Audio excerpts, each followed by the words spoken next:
Allez, vas-y, tu prends mon projet, tu chies. Test 1, 2, 1, 2. Ah, Faut qu'on soit très proche, Augustin. moi, c'est Augustin, j'ai 21 ans, je suis étudiant à Dauphine et associé et fondateur de Maison Guava. Salut, moi c'est Lou Rose. Je suis également étudiante à Dauphine en master marketing et stratégie et je suis la cofondatrice de Maison Guava. La genèse de Maison Guava. Avant, je bossais dans les sneakers. J'avais une société là-dedans que j'ai arrêtée à l'été 2022. Et je me suis dit qu'il fallait que je fasse un truc dans l'entrepreneuriat. Et donc, j'ai vu avec Lou Rose, on a décidé de monter une boutique. On a trouvé le local rue Saint-Roch. On a ouvert cette boutique. Ça a relativement bien marché. Et après, on a voulu continuer. On a récupéré le local rue Cambon, qui est notre local actuel. Et on a décidé d'aller au-delà de la sneakers et de partir sur quelque chose de plus mélanger le luxe et le streetwear après réflexion. Alors Augustin, je l'ai rencontré à Dauphine et directement on est devenus très très très copains, donc coup de foudre amical. Et en gros, moi ce que j'aimais chez lui, c'est qu'il avait vraiment une âme entrepreneuriale, il avait envie de faire plein de choses, c'était quelqu'un de très ambitieux, d'ailleurs il est encore très très ambitieux. Lui et moi, ça ne nous suffisait pas d'avoir juste les études, on voulait faire des trucs en plus et c'est comme ça qu'on s'est associés. On a passé 3 ans dans la même classe à Dauphine, on a eu de la chance en plus. Du coup, on est devenus très proches. Et quand j'ai voulu monter mon deuxième projet, j'ai toujours voulu avoir des associés parce que je trouve que ça permet de se motiver un peu plus. Ça coulait un peu de source, j'ai pensé à Lou Rose, je sais qu'elle est travailleuse, que contrairement à moi, elle est un peu plus terre à terre et rigoureuse. Moi, je suis un peu plus prise de risque et faire les choses au plus vite. Du coup, ça me paraissait être une bonne chose. La boutique rue Saint-Roch, c'était très facile. J'ai vu la boutique, ça m'allait bien. J'ai proposé une offre à 1/5 du prix. Ils ont accepté, donc ça paraissait plutôt évident. De toute façon, c'est toujours un peu une question d'opportunité. Donc rue Saint-Roch, très bon prix, très bonne opportunité. Rue Cambon, pareil, très bon local. J'ai bien négocié. L'offre était bonne, les chiffres étaient bons. Du coup, ça faisait du sens. Et du coup, on a décidé de le faire. Vous vous connaissez bien depuis des années, est-ce que vous avez une anecdote à raconter? Alors je dirais juste que la première chose qui m'a dit Augustin, c'est qu'en Afrique du Sud, il avait Tu couperas ça. Non, j'ai déjà vu, tu couperas ça. Ouais, les gars, c'est non négociable, tu couperas ça. non, sinon, anecdote sur Augustin. Augustin, il a vécu dans 4 pays différents, ce qui fait qu'il parle beaucoup de langues. Là, au montage, c'est accepté, ça, c'est bon, c'est pas trop honteux. En espagnol peut-être? Hola.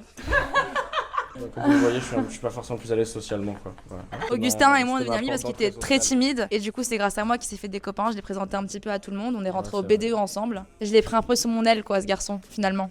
Ouais, on peut dire ça. En plus, il parle vraiment bien espagnol, c'est ça qui fait de la peine. Désolé, on est fermé. C'est qui? Bonsoir. No, estamos cerrados. Estamos cerrados. Je viens de dire qu'on était fermé espagnol, voilà, j'ai prouvé. Yes. No, but we know people that smoke. But you guys don't? No, I don't have. Like, I bought a bunch, and I don't know what to do with it. I have 8 CCTVs here. I cannot take it from you, unfortunately. No worries. You got like a YouTube or something? Or? Yeah, we got. Check it out. Bon les gars, on accélère. Buvez de l'eau, c'est la meilleure chose du monde. Non, jamais, c'est Quoi? la Bonival. Tu m'as pris de l'évian? Tu m'as pris de l'évian? Comment vous voulez qu'on ait des bonnes relations avec les gens quand ils vous positionnent même au niveau de l'eau différemment qu'eux? Comment ça va concrétiser genre? Bah, vous faites comme le Rose, vous partez en Thaïlande et vous voyez ce qui se passe. Oh, ta gueule. Comment on concrétise? Comme tout, on met un pas devant l'autre, c'est-à-dire on avance, donc on se dit on veut faire un truc l'été, on aimerait bien faire une boutique, on cherche une boutique, on prend une boutique. Nous on a pris la boutique avant de savoir ce qu'on allait faire dedans. C'est parti comme ça et tous les projets fonctionnent comme ça, c'est-à-dire faut pas voir l'ensemble, se dire faut que je traite tous les problèmes dès le début, faut juste mettre un pied devant l'autre et faire les choses étape par étape en étant un minimum intelligent dans sa démarche. Étape par étape, ça me paraît hyper important. Parce que quand on veut commencer un projet, ça nous paraît insurmontable. Mais au final, si on découpe en plein de petits trucs, et on y arrive. Donc commencer petit à petit, et ça le fera. Donc, le local rue Saint-Roch, on l'a trouvé en ligne, j'ai fait beaucoup de recherches en ligne. Et on a eu un peu de chance à la fin, parce que je l'ai vu dernière minute, à la base on comptait prendre un autre local. Donc vraiment on a eu un peu de chance. Si c'était dans le Marais, ça aurait été un échec je pense. Et ensuite, le local rue Cambon, on l'a trouvé parce que je suis passé devant. Et que j'ai contacté le propriétaire. Mais c'était pas un local qui était sur le marché en ligne. Je suis passé devant dans le quartier, j'ai trouvé qu'il avait l'air grand, qu'il était vide. Il était déjà un peu préparé à ouvrir, qu'il y avait peu de travaux à faire. Et du coup un peu de culot lié à ça. Augustin il veut juste aller manger une carte avec elle. Je l'ai regardé. J'ai pas le droit au bonheur? Alors à la base, le nom c'était juste Guava. Pour la Guava Ice, la paire de sneakers, qui est juste là. Qu'on a encore, ouais. C'est la première grosse paire que j'ai eue, que je voulais m'acheter. C'est symbolique pour moi, quand je trouvais le nom en fait, on avait du mal à trouver un nom. Guava ça rendait bien parce que c'était 5 lettres.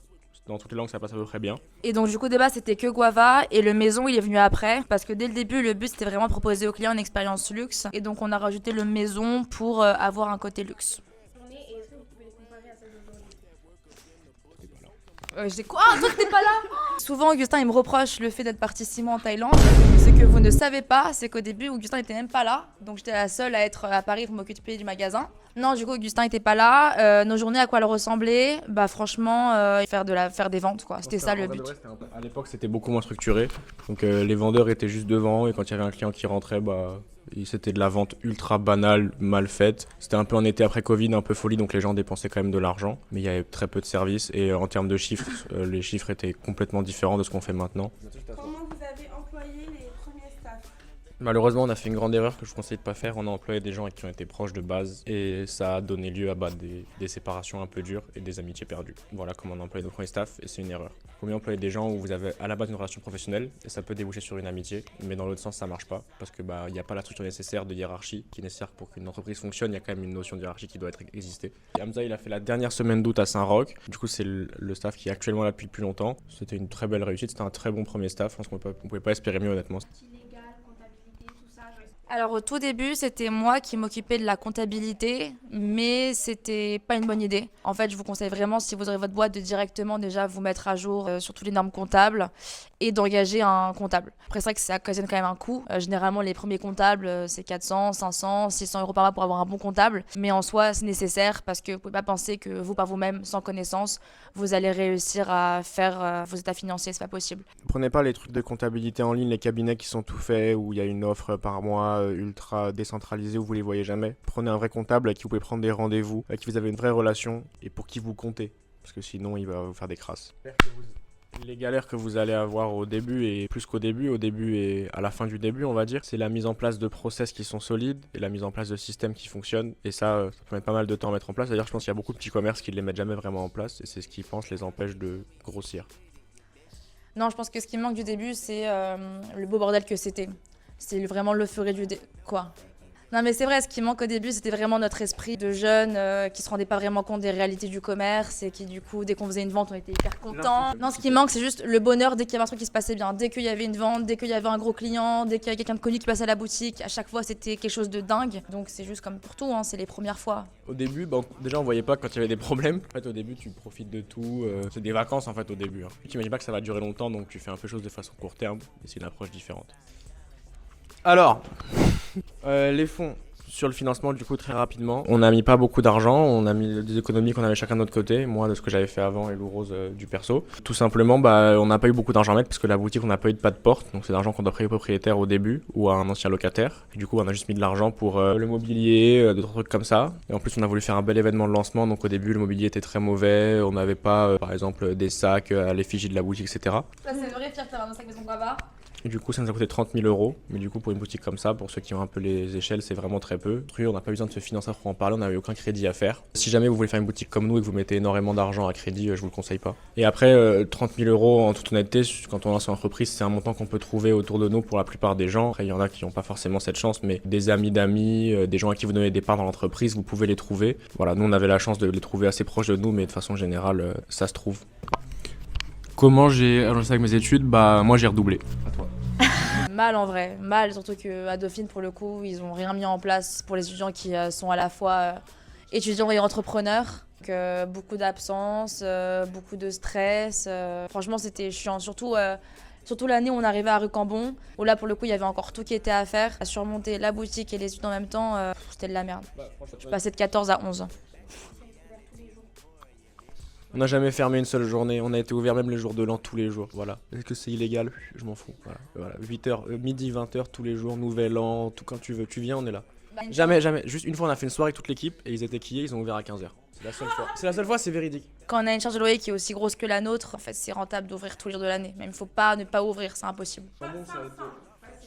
Le bon défi comment c'est que c'était devenu un projet long terme et du coup il a fallu Avoir du stock, putain de merde. développer un vrai stock de vêtements, vraiment former du staff. C'est devenu un vrai projet en fait. À Cambon c'est devenu un projet alors qu'avant c'était juste une activité extrascolaire. Déjà depuis le début, le projet avec Maison Guava, c'est aussi vraiment d'être inséré dans la pop culture. Et donc pour ça, c'était ultra important d'avoir une boutique qui bouge, avec des événements, des artistes, des marques qui viennent. Le pop pour nous c'est hyper intéressant parce que c'est un moyen de rentrer en contact avec une autre clientèle. J'ai vendu le premier sac Hermès. Et je l'ai vendu à un monsieur âgé par rapport à la clientèle moyenne qui est venu et qui m'a dit j'ai vu la vidéo que vous avez fait sur Instagram pour le sac. Et c'était le jour où je suis devenu grand-père et je l'ai vu comme un signe. Et du coup, il a acheté le sac. Et il venait de Lyon et du coup, j'ai pris. Mes parents étaient à Lyon à ce moment-là. Bah, je suis allé à Lyon lui livrer le sac en plus. Parce que ça lui faisait plaisir, je donnais à sa fille en personne. Et voilà, 13 000 euros. Non, le plus gros article vendu, c'est Hamza qui l'a eu, puisqu'il a vendu un sac Hermès à 24 000 euros. Et il l'a vendu, et le client, ça c'est une vente mémorable, il est rentré, il lui a dit je peux voir le sac, il lui a dit ouais vas-y, il lui a montré, il lui a raconté le sac, parce qu'il y a beaucoup d'informations évidemment sur ce produit, il l'a raconté. Le client a dit ah je veux juste négocier, machin, j'aime bien négocier, il descend à 24 000, et Hamza il va à la caisse. Il y avait d'autres clients dans la boutique, c'était une scène de fou, il le regardait le client, il arrive à la caisse, et sa femme elle était choquée un peu, et il dit je vais voir si ça va marcher, il a mis un coup d'Apple Pay, vous en doutez, c'est passé, et voilà 24 000 euros pour Hamza. Non, Maison Guava, ce qui est génial, c'est que la boutique change beaucoup en ce moment. On a remarqué quand même qu'on avait maintenant une force de frappe plus importante. On arrive à ramener des bonnes marques en boutique. Sinon, ce qui nous anime en ce moment, c'est aussi la prochaine sortie du site internet. Ça nous permettra de garder en contact toute notre clientèle étrangère. Parce qu'il faut savoir que chez Maison Guava, il y a quand même une grosse partie de la clientèle qui est étrangère. Augustin, il fait semblant, il mange ça tous les jours. Laissez-moi Il fait semblant. je mange plus ça. Pour le vlog, il fait semblant, il fait le mec et le fille, il m'a carrément demandé une mangue. Donc non, je disais, dans les choses qui nous animent, en vrai, c'est vraiment d'ouvrir une autre boutique Maison Guava. Ça, on a envie, on la cherche, donc c'est pas si facile que ça, mais en tout cas, ouais, c'est un projet qu'on a en tête depuis longtemps et qu'on a envie de mener à bien. Maison Guava, ce qui nous anime, c'est qu'on n'est pas du tout au bout du projet, qu'aujourd'hui on est dans un milieu qui, même s'il a l'air extrêmement saturé, il y a beaucoup de choses qui sont à faire quand on est jeune et dynamique et qu'on est accroché à peu de choses comme nous. Et du coup, c'est super intéressant parce qu'on a plein de voies de développement qu'on peut explorer. On peut même pas toutes les explorer.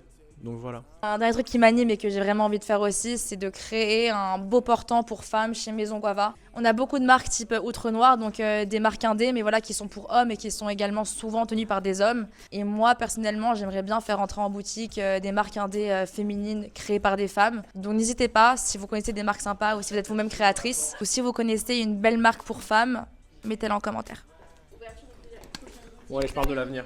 Bon, je suis un petit peu responsable développement parce qu'en fait moi j'ai besoin d'avancer, de prendre des risques. Après on aimerait évidemment se développer ailleurs parce qu'on pense qu'il y a de la demande, il y a de la place dans beaucoup d'autres grandes villes. Mais on veut tout le temps des villes qui fassent un peu de sens entre guillemets. On veut qu'on puisse avoir un vrai impact et pouvoir faire des vrais événements.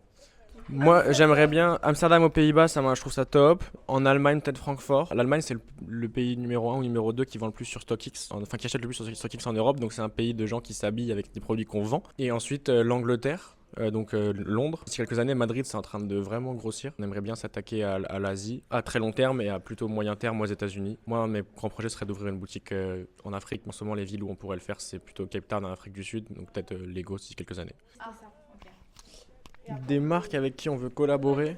Ah, mais là, c'est quand même une question de vision, tu vois ce que je veux dire, Romain. Des marques avec qui on aimerait collaborer, tous les projets qui avancent. Des exemples de marques comme ça, House of Errors. House of Errors, vraiment, c'est exceptionnel ce qu'ils font. Voilà, c'est vraiment top ce qu'ils font et c'est super bien travaillé. Et même si aujourd'hui ils ont énormément de traction, ils continuent de faire des super produits, ils vont pas dans la facilité. Non, mais en vrai, je dirais No Faith. D'ailleurs, je porte leur jean, j'aime beaucoup cette marque. Je dirais également Tailleur Studio, marque que j'adore, que je mets beaucoup aussi au quotidien. Et je dirais aussi pour les marques féminines, KNWLS. C'est vrai qu'un autre truc hyper important qui va arriver chez Maison Guava, c'est Augustin, la collection De vêtements. Studio Maison Guava. C'est pas du tout du merch, de toute façon ça vous le verrez quand ça va sortir. Mais parmi les projets qu'on a voulu développer, qu'on a choisi de développer, on a voulu évidemment, vu qu'on aime beaucoup ça, développer notre ligne de vêtements. On a bossé avec quelqu'un qui fait un client à nous qui est très très important dans la production de vêtements, qui produit pour des très très grandes marques. Et du coup on a pu faire de très beaux produits. S'amuser vraiment, faire des choses avec les matériaux. Mais pourquoi ? Mais t'attends que je finisse ? T'as la chance qu'il y a un micro, sinon je ferais que te couper la parole. Imaginons j'allais parler de ma mère ou un truc vraiment touchant et tu me coupes la parole comme ça. Je te laisse finir, Augustin, vas-y. Ah, c'est gentil, merci. Donc, comme je te disais, Nina, non, sur les vêtements, on a pu vraiment faire des trucs sympas avec les matières, les coupes et travailler vraiment sur des produits qui sont aboutis. Ça a pris grosso modo 1 an. Allez, Mais non, je vais faire un mot de la fin. bah, je t'écoute, mot de la fin. Bah, laisse-moi parler. Vas-y, enlève tes bouteilles Donc, d'eau. j'adore l'eau en fait. Excusez-moi, je suis quelqu'un de healthy. Pour le mot de la fin, lancez-vous. Allez. Non, je rigole. Juste si vous voulez faire des projets, que ce soit des projets comme le nôtre ou quelconque type de projet, je pense, comme je l'ai dit, il faut mettre vraiment un pas devant l'autre. Et après, il faut être conscient que les choses s'accélèrent avec le temps. Le réseau, ça joue beaucoup. Mais le réseau que vous construisez vous, ça joue beaucoup. Le réseau que vous avez de potes, pas forcément. Et donc, ne vous démoralisez pas. Et voilà. Et associez-vous avec des gens de confiance, avec lesquels vous avez la même vision de la vie et pas forcément la même vision du business. Parce que le business change, mais la vision de la vie reste pareille. Non, du coup, si vous souhaitez monter une boîte avec votre meilleur copain, réfléchissez à 2 fois. Parce que c'est vrai que c'est assez compliqué de réussir à trouver un bon équilibre entre professionnalisme et amitié. Ma pièce préférée du magasin, C'est un peu compliqué parce que déjà on a un choix extrêmement large. J'aime beaucoup cette veste là. On l'a depuis longtemps, c'est une veste LV. C'est un sample de défilé qui est juste là. Et c'est une veste de l'époque de Virgil Abloh. Et du coup c'est un des samples de Virgil et du coup bah ça a quand même un peu d'impact dans ce qu'on est aujourd'hui quoi. En vrai, je dirais que j'avoue que moi, dans ma vie, j'aimerais bien avoir un keep-all. Genre plusieurs, pour voyager, parce que j'adore voyager. Donc voilà, j'aimerais bien, pour le coup, j'aimerais bien quand je pars en vacances, pouvoir mettre genre 2-3 keep-all dans ma voiture, ça me ferait vraiment kiffer. Mais pour l'instant, j'ai ni permis, ni voiture, comme dirait Augustin. J'ai pas non plus de keep-all. Après, ceux qui sont là, je sais pas lequel est mon préféré. J'hésite, je pense, entre le Cloud et celui-ci. Bah du coup ça nous a fait plaisir de pouvoir faire ce vlog où on vous parle un peu de nous et de Maison Guava pour que vous connaissiez un peu mieux. On va essayer de faire des vlogs de plus en plus qualitatifs. On essaie de vous montrer de plus en plus les backstage mais aussi ce que c'est Maison Guava pour les clients. Et on attend avec impatience vos retours parce que le vlog on le fait avant tout pour vous et on veut qu'il vous plaise. Donc donnez-nous vos retours, ce que vous aimeriez voir, ce que vous avez envie d'entendre, ce que vous voulez savoir. Bisous, à la prochaine!